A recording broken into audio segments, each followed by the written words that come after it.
The Lord be with you. And with your spirit. A reading from the Holy Gospel according to Matthew. Glory to you, O Lord. Jesus took with him Peter and James and his brother John and led them up a high mountain where they could be alone. There, in their presence, he was transfigured.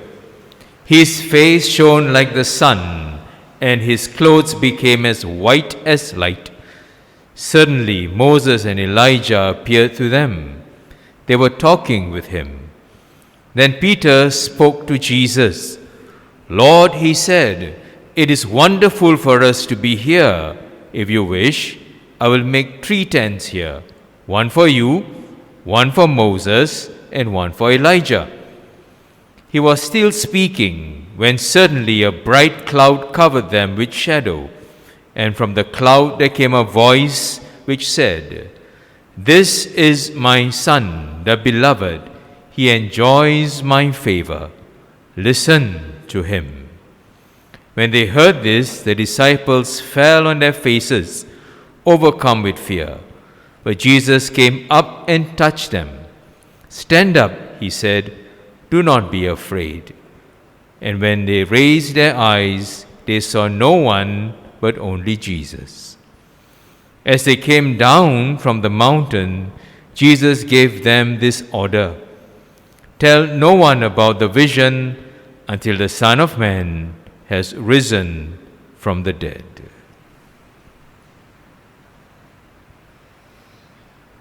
The Gospel of the Lord. Praise to you, Lord Jesus Christ.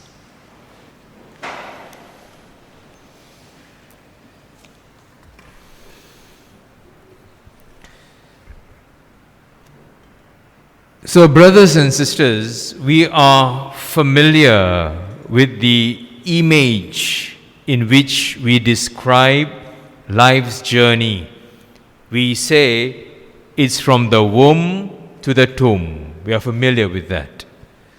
This image speaks of a passage through time and space and place. This image includes the people we have met. It includes the success and the failures we experience along this road. Many aspire to the same goals. Many aspire to that same goals in life. But everyone's journey is different. We will all have our own journey to make, and nobody can make that journey for us. It is our own journey. Most of the journeys we make in life, we know the destination, how to get there. If we were not sure, we check them out. Or today we will say, let's Google it. Or today we'll say, let's Waze it. So we know how to get there. But our life's journey is not so easy, because life itself is not a journey. Life is a search. It's a search. We are searching. We all have to discover for ourselves the path to what and to which we seek. Some of the roads we take, we know it will take us to dead ends. And unless we want to pitch our tent at the dead end, we move on. We count our losses and we move on. We learn that it is important to keep going, to travel with hope. In the journey, many people change direction drastically. You may have experienced that, no? We change our direction drastically, and we explore unfamiliar paths. Those paths we never dreamed we would go through. we take those roads. In the first reading today, we hear something happens to Abraham that drastically changes the whole course of his life. He's invited to leave the world which he's so familiar with, to leave his country, to leave his home, and so on and so forth, and to fix his hope in a promise of God. He was promised land, and he was promised descendants. He was promised he will be a blessing. He can't see the land that he was promised, or the family, or the descendants that he has been promised. Yet he begins this journey in the hope, in the promise of God, living as a nomad without land, with his wife who is barren, Sarah. So no land, no descendants, but he's in harmony with the fulfillment of the promise of God. And so, amidst the trials, the setbacks, he makes this journey and he travels. Jesus took the journey from the womb to the tomb, but he knew his destiny. He knew. We see in the Gospels, he invited his apostles to make this journey with him. On the other hand, the apostles or disciples, they did not fully understand or grasp this invitation. He called them by name to follow him, and he promised them of his presence in their journey. We are reading today from Matthew's Gospel, this transfiguration event. Now, this event appears in Matthew, Mark, and Luke as well, the three synoptic Gospels. Although Luke is slightly different.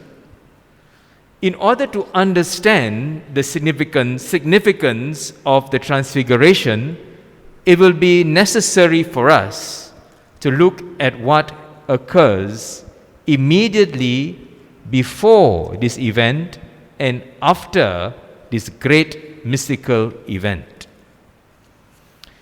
Just before this, Jesus has the first prediction of his passion. He says to his disciples, "The Son of Man must suffer greatly. He will be killed, but he will rise again." What happens?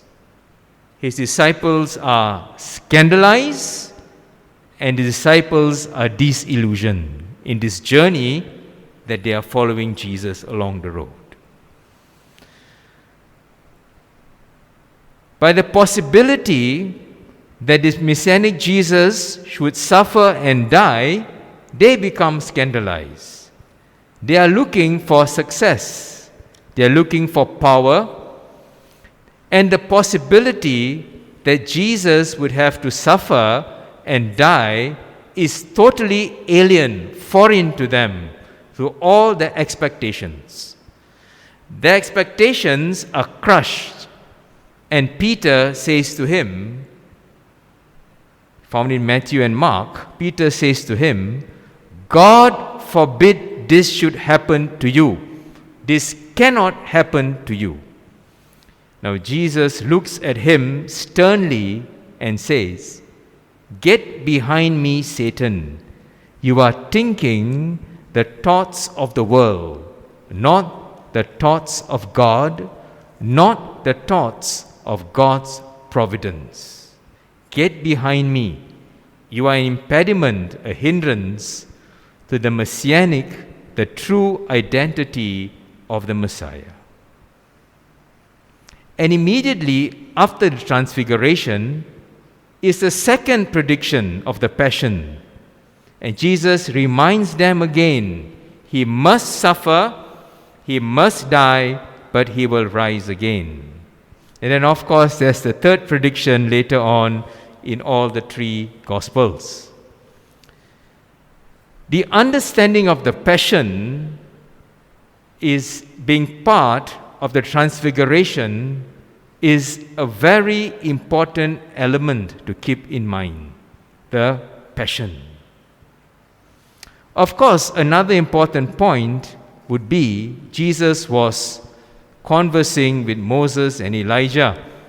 Briefly, that is to show that Jesus is the fulfillment of the prophets and the law. But the point is, the teaching is, where is this all taking place? Where? On the mountain. We read, on the mountain. Now, the mountain, biblically, is always the place of God's revelation. Mount Sinai in Exodus, we remember that. The Ten Commandments. And the Mount of the Beatitudes, we read a few weeks ago in Matthew's Gospel. Jesus goes up and begins to teach. So the mountain is always a place of God's revelation. This is where we meet the living God. And now it happens here. God is revealed in Jesus Christ in glory on the mountain. Interestingly, all three synoptic Gospels, Matthew, Mark, and Luke, have it said that when Jesus is coming down from the mountain, he says to them, "Tell no one about this revelation. Tell no one until the Son of Man is risen." This is very important. Tell no one until the Son of Man is risen. We find that in many places. When Jesus does a miracle, or when he says something extraordinary, he says, "Tell no one until the Son of Man is risen." This is the messianic secret. That is why it is important. The messianic secret is this. It is important because you will not understand the messianic Jesus until he has suffered, he has died, and he has risen from the dead. Until that happens, you will not know the Messiah. And so it is why he tells them, you cannot preach the Messiah until you yourself have suffered, until you yourself have died in some manner of your life, and you will be called to new life. Then only when that happens can you begin to preach the Messianic Jesus. Until then, tell no one about this. Until that time, this vision, keep it a secret. That's the background. But what does it mean to us? How do we apply this in our lives? Is it true that you never know another person until you go through some form of suffering? Is it true? You never know the other person until you go through some form of suffering. Who stood with you in your time of crisis? Who remembered you when you were in darkness? Who understood you when you failed? Who showed up in your life when you were alone? Only then do you know, or you get to know, the true person. On the glory road, like the disciples, on the glory road, we are all wonderful people on the surface. In darkness, in suffering, in dying, that's when we get to know those around us in truth. So who is it that you neglected to show up when somebody was in crisis? That's the first reflection. Who was it that you neglected to show up when somebody was in crisis? When does the church fail to show up? When our people are in pain and they are in crisis. They were shut out, they were told they don't belong. When did the church do this? It's not the institutional church, It is church meaning you and me. When did we do this? How does the teaching of the Messiah come to life in our families, our churches, which will be tested in a time of crisis? It should be tested in a time of suffering, in a time of embarrassment, in the time of failure. How does the teaching of the Messiah come to life in a church that is not perfect, in our families whose members do not meet with our expectations? How does the teaching of the Messiah come alive? Then we find out who we truly are when we look and we are present. Until that time, we are all wonderful, and this is the teaching of the moment. The second teaching is this. We can draw from the text today. There is a wonder, there's a mystical beauty within every person which is frequently overlooked. There's a possibility, a promise, something wonderful inside each person.